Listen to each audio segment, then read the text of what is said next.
The candidates will have an opportunity to make a closing statement. So, President Bush, I think you said it earlier, let's get it on. Let's go. And I think the first question is over here. Yes, I'd like to direct my question to Mr. Perot.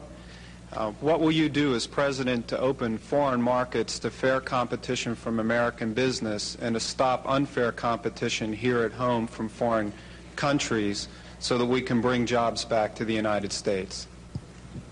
That's right at the top of my agenda. We've shipped millions of jobs overseas, and we have a strange situation because we have a process in Washington where after you've served for a while, you cash in, become a foreign lobbyist, make $30,000 a month, then take a leave, work on presidential campaigns, make sure you got good contacts, and then go back out.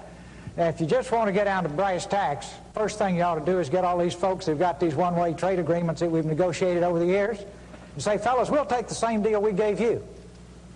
And they'll gridlock right at that point because, for example, we've got international competitors who simply could not unload their cars off the ships if they had to comply. You see, if it was a two-way street, just couldn't do it. We have got to stop sending jobs overseas. To those of you in the audience who are business people, pretty simple.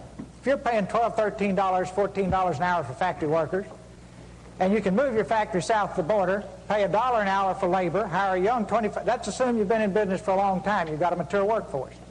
Pay $1 an hour for your labor, have no health care, that's the most expensive single element, making a car, have no environmental controls, no pollution controls, and no retirement, and you don't care about anything but making money, there will be a giant sucking sound going south.